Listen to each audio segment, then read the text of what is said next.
हे आपले प्रश्न मांडणार आहेत, पण उद्या जे आपल्याला कळतं की हे दुसऱ्याच पार्टीमध्ये शिफ्ट झाले. चांगलं सांगण्यापेक्षा एकमेकांबद्दल वाईट सांगणं हे जास्त चालू आहे. पुन्हा येईन मी पुन्हा येईन ते पण ते गयाराम आयाराम तर होतच. कायमची आम्ही आशा ठेवली आहे भारतीय संविधानाकडून आणि या सगळ्या सिस्टीममधून की असं परत पुन्हा कधी जे काही मागच्या 5 टर्ममध्ये घडतं ते मागच्या 5 वर्षात घडतं ते परत घडू नये. कोण म्हणते की देश तुटतोय, कोण म्हणते नाही देश आणखीन मोठा होतोय, वेगवेगळे नरेटिव्स आहेत. पण मी एवढं म्हणेन की तुम्ही देशाला किंवा आपल्या राज्याला ह्याला असं तुम्ही असं नरेटिव्हमध्ये घेऊ नका.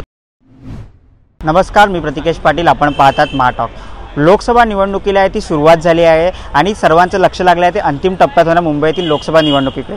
मग या नेमक्या लोकसभा निवडणुकीकडे युवा वर्ग कसा बघतो आपण ते आज पाहणार आहोत. मित्रा, काय सांगशील? सध्या लोकसभा निवडणुकीला सुरुवात झाली आहे, तू फर्स्ट टाईम मतदानसुद्धा करणार आहेस, पण नेमकं सध्याच्या राजकारणाकडे तू कसं बघतो, काय सांगशील? मी असं म्हणेन की सगळेच मतदारांना हा जेव्हा प्रश्न विचारतो ते त्यांचं एकच उत्तर मनापासून असतं, कायमची आम्ही आशा ठेवली आहे भारतीय संविधानाकडून आणि या सगळ्या सिस्टीममधून की असं परत पुन्हा कधी जे काही मागच्या 5 टर्ममध्ये घडतं ते मागच्या 5 वर्षात घडतं ते परत घडू नये.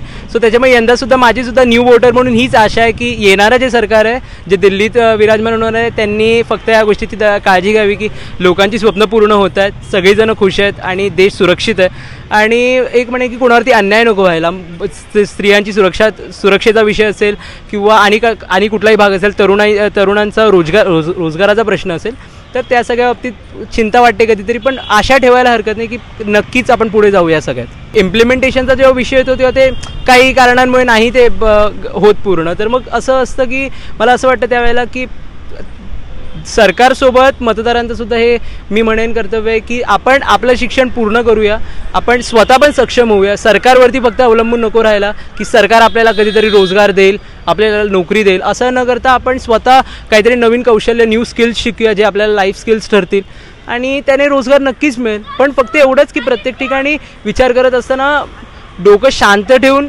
विचार करून आणि योग्य उमेदवाराला मत देणं ही आपली जबाबदारी या अँगलने मतदानाकडे बघितलं पाहिजे. तर हे जे काही मागच्या 5 वर्षात महाराष्ट्रात घडतं आहे, महाराष्ट्राने सगळ्यांना बघितलं, सगळेजण कोणी ते काही त्यात जाण्यात काही अर्थ नाही.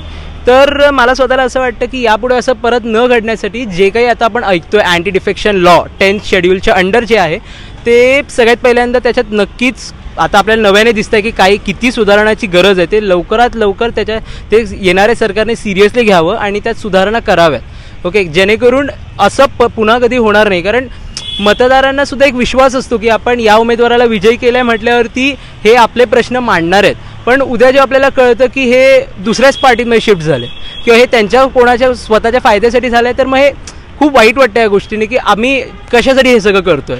पण आम्ही आमचं कर्तव्य, तिथे दुसरी गोष्ट अशी पण राहते की आम्ही आमचं कर्तव्य पार पाडतो, तुमचं सुद्धा तेवढाच भाग आहे की अशा गोष्टी घडणार नाहीत यापुढे आणि कार्यक्षमपणे काम केलं पाहिजे. तर सोशल मीडिया राजकारण एकमेकांवर टीका करणं असू दे की व्हायरल व्हिडिओ असू दे, याकडे तू एक युवा म्हणून कसं बघतो, काय सांगशील?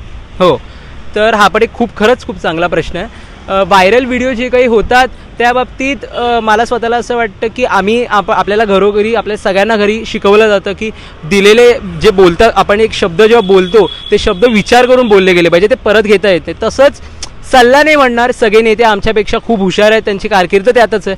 तर मला असं वाटतं की सगळ्यांनीच आमच्यासारखंच तुम्ही सुद्धा बोलताना जरा विचार करावा, असे चुकीचे शब्द, चुकीची वक्तव्य करू नये, जेणेकरून कुठल्या दंगली जर घडणार असेल त्या घडणार नाही, त्याने जीवितहानी कमी होणार असेल, तर त्या गोष्टींकडे नेत्यांनी नक्कीच लक्ष दिलं पाहिजे की आपल्याकडून कुठली गोष्ट चुकीची घडता कामा नये, विचार करून एखादी गोष्ट करावी. आणि सोबत तुम्ही जे मीडिया मधली लोक आहात त्यांनी पण सुद्धा ही गोष्ट बघितली पाहिजे. निवडणुकीला तर आता बरेच नरेटिव्स आहेत इकडे आणि सगळ्या पार्टीज वेगवेगळ्या प्रकारे पोर्ट्रे करायचा प्रयत्न करतात. लाईक कोण म्हणते की देश तुटतोय, कोण म्हणते नाही देश आणखीन मोठा होतोय, वेगवेगळे नरेटिव्स आहेत. पण मी एवढं म्हणेन की तुम्ही देशाला किंवा आपल्या राज्याला ह्याला असं तुम्ही असं नरेटिव्हमध्ये घेऊ नका. तुम्ही पॉलिसीजवर बोला, काय करायचं आहे, कसं करायचं आहे, रोडमॅप्स द्या आम्हाला आवडेल ते. मी स्वतः मॅनिफेस्टोज वाचलेत. इलेक्शन कमिशनचं एक आता ॲप आहे नो युअर कॅन्डिडेट नावाचं, त्यांनी आपण कॅन्डिडेटची सगळ्यांची हिस्ट्री बघू शकतो, त्यांनी काय कसं कुठे काय केलं आहे. सो ह्या गोष्टी आहेत, इकडे लोकांचं लक्ष असलं पाहिजे. तुम्ही काहीतरी असं डेस्परेटली नरेटिव्स करायची गरज वाटत नाही. पण सध्या तर तो जर आपण पाहिलं ह्या आधीचं राजकारण आता तू फर्स्ट टाइम वोट करणार, त्याच्या अगोदरचं तू राजकारण बघशील, फुटाफुटी सुरू आहे, याकडे तू एक फर्स्ट टाइम वोटर म्हणून कसा बघतो आणि काय सांगतो? आता असं नाही आहे की आत्ताच 5 वर्षामध्येच फर्स्ट टाइम एवढे डिफेक्शन झालेत, त्याच्या आधी पण ते गयाराम आयाराम तर होतंच आपलं. सो मुळात मी एवढं म्हणेन की ठीक आहे, हे होत राहणार राजकारणामध्ये, बट तुम्ही ह्याच्यात असं होऊ नका की तुम्ही अडकलात की कोण गव्हर्नमेंट बनवतं आणि कोण काय करतं, कोणाला पोझिशन मिळते. ऑन ग्राउंड जो माणूस आहे तो किती स्वतःला स्वसक्षम करू शकतोय, तुम्ही त्याला ॲज अ सरकार किती सक्षम करू शकता, इकडे लक्ष असलं तर चांगलं आहे. एक फेवरेट असं इन्फ्लुएन्सर आहे, इन्फ्लुएन्सर म्हणणार नाही, रेसलर आहे ते आणि चांगला ॲक्टर पण आहेत.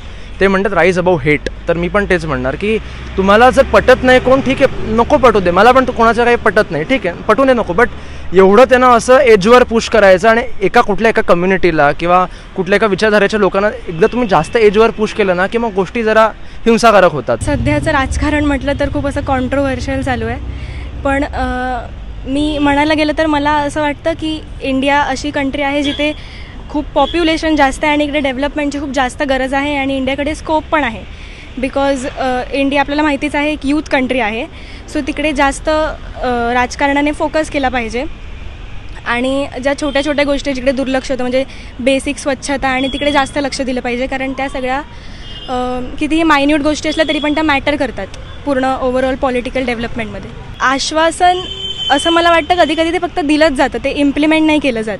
सो आय थिंक एक आणि जसं की आपण मगाशी पण डिस्कस केलं की एकमेकांना ट्रोल केलं जातं आहे, सो ते सगळं करण्यापेक्षा हा माणूस कसा चुकीचा आहे ते म्हणण्यापेक्षा आम्ही ही चूक कशी सुधारू शकतो, आम्ही काय बरोबर करू शकतो ह्याच्याकडे लक्ष दिलं पाहिजे पार्टीजनी. आणि फक्त की मला पोझिशन हवी म्हणून मी भांडणार हे करण्यापेक्षा मला ॲक्च्युअली एक सिटिझन म्हणून देशासाठी काय करायचं त्याच्याकडे लक्ष दिलं पाहिजे. देशाच्या डेव्हलपमेंटमध्ये एक छोटासा हात असेल आमचा. आणि सर्च म्हणजे फर्स्टली तर मेन बॅकग्राऊंड चेक असेल एक प्रत्येक पार्टीचा की त्यांनी ॲक्च्युअलमध्ये काय केलं आहे. आणि जर नवीन पार्टीज असतील, कारण आता हल्ली खूप यूथ पार्टीज पण फॉर्म होत आहेत, तिकडे मी जास्त फोकस देईन.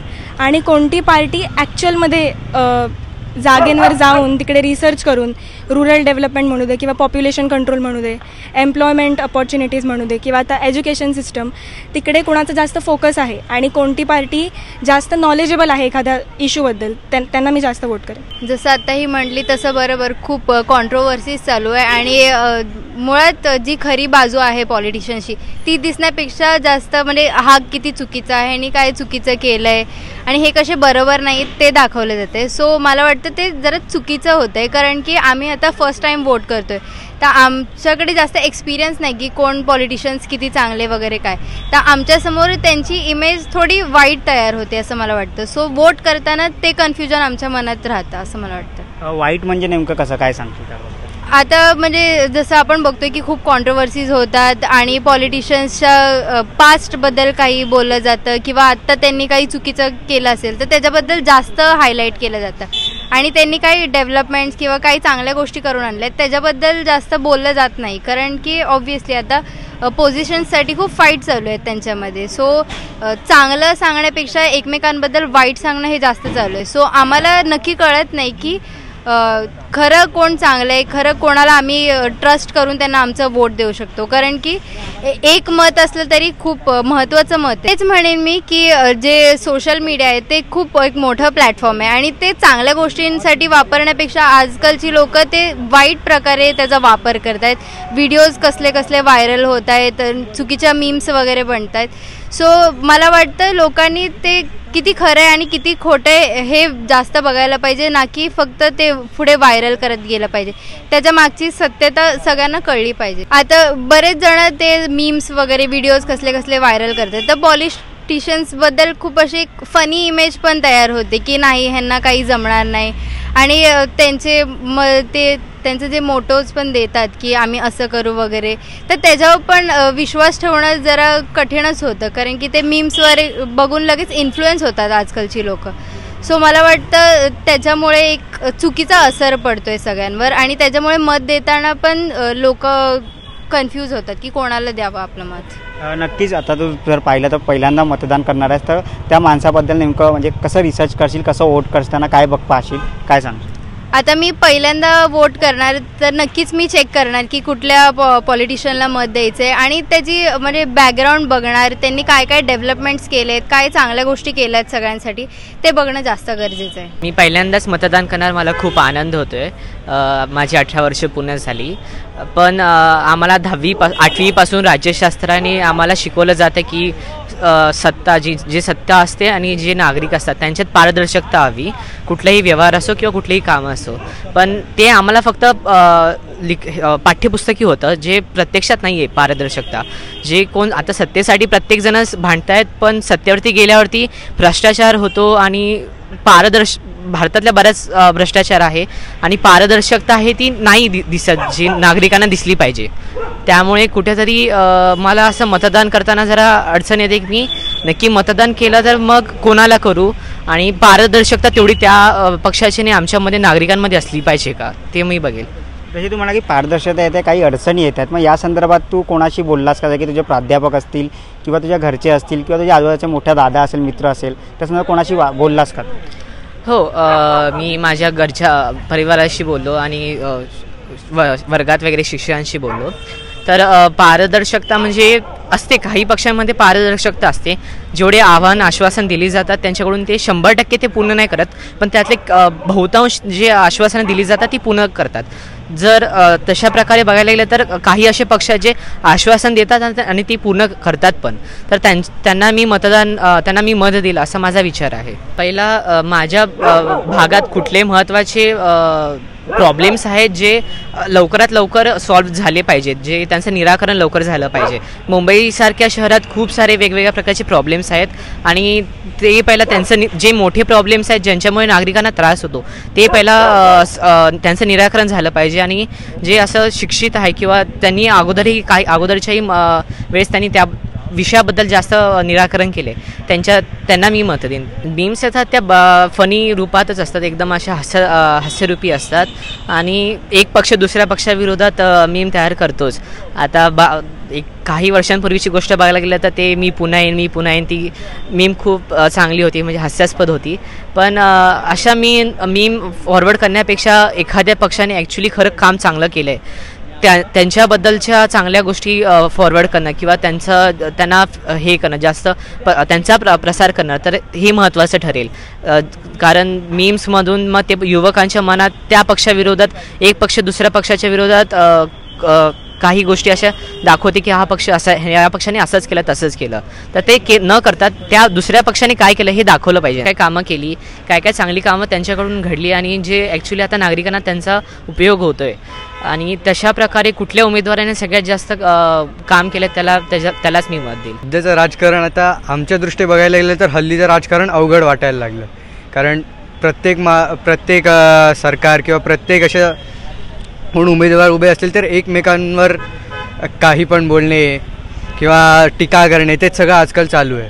पण असेच काही उमेदवार आहेत जे खरोखर कामं करत आहेत, खरोखर विकास घडवत आहेत, तर हेच सगळं चालू आहे. म्हणून कधी कधी असं वाटतं की मतदान करणं आता आमच्यासाठी अवघड वाटायला लागलं.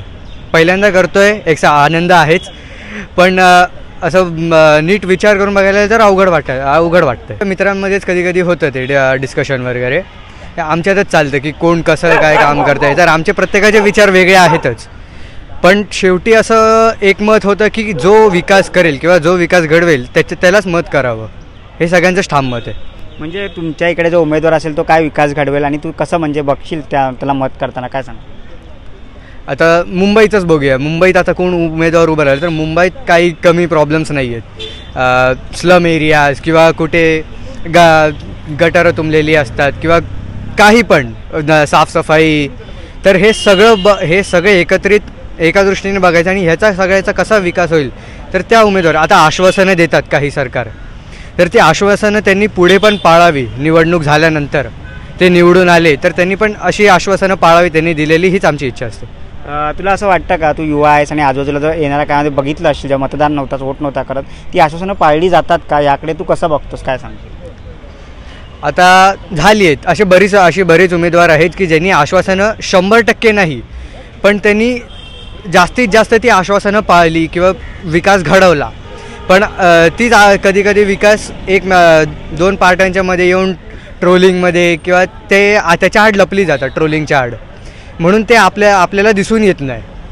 मग ते जे कोणी उमेदवार असेल तर त्यांची खराब इमेज किंवा त्यांची वाईट इमेज आपल्यासमोर येते. मीम्स दृष्ट्या बघायला गेलं तर हास्यास्पद आहेतच, पण आपण मतदानाप्रमाणे विचार करायला गेलं तर आपण त्याच्याकडे लक्ष न देता त्या उमेदवारांनी जे काही काम केलं आहे किंवा आपल्याला जे काही त्यांच्याबद्दल वाटतंय त्याचा विचार करून आपण मतदान करावं, ना की आपण त्यांच्या मीम्सवर जावं किंवा त्यांच्यावर काही ट्रोलिंग झाली त्याच्यावर जाऊन आपण मतदान करू नये, हेच माझं मत आहे. नक्कीच मित्रांनो, शेवटचा प्रश्न आहे, मत करण्याच्या विभागामध्ये मतदारसंघामध्ये कशाचा अभ्यास करून तू उमेदवाराला मत करशील, काय सांग?